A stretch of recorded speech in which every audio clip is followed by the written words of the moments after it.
अपने बल पर अपनी बुद्धि से इतनी बात तो समझ में आ सकती है कि भाई भजन करना चाहिए, लेकिन भजन करा कोई भगवान का भक्त ही सकता है। समझ तो आ जाएगी करो, पर होगा नहीं। करा तो कोई भगवान का भक्त ही सकता है। इसीलिए प्रभु कहते हैं मोते संत अधिक कर लेगा। ठाकुर जी कहते हैं भाई ये काम हम नहीं करा सकते, ये तो कोई भक्त कराता है, कोई संत कराता है। जैसे अपनी बुद्धि से इतना जान तो लोगे भगवान का भजन करना है, लेकिन होगा नहीं भक्त के बिना, संत के बिना। ऐसे ही अपनी बुद्धि से जान तो लोगे संसार असार है, लेकिन भक्त के बिना छूटेगा नहीं।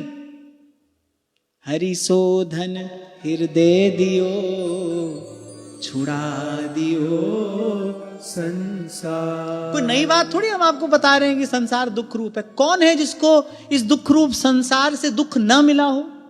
बताओ, कोई है? कोई नहीं है। हम आप कोई भी नहीं है ऐसा। अभी आपसे यही कह रहा था भाई, यहां आना दुख है, यहां रहना दुख है, और यहां से जाना भी कितना कष्टकारी है। कष्ट ही कष्ट है।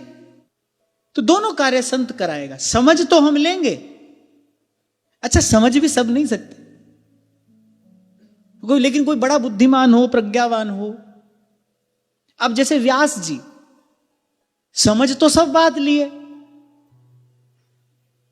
समझ तो सब बात लिए, वो समझ तो उनको सब बात की है, दिग्विजयी पंडित हैं, लेकिन जो करना चाहिए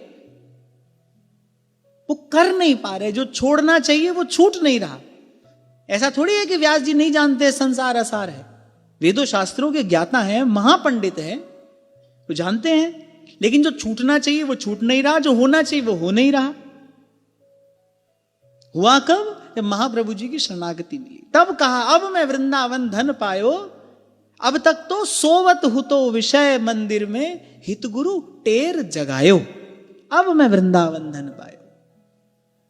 तो इसीलिए प्रहलाद जी ने कहा प्रभु मैं जानता हूं सब रोगों की एक ही औषधि है, मां निज भृत्य पार्श्वम। प्रभु मुझे तो आप अपने भक्तों के पीछे ले जाकर खड़ा कर दीजिए, अपने भक्तों की सन्निधि प्रदान कर दीजिए।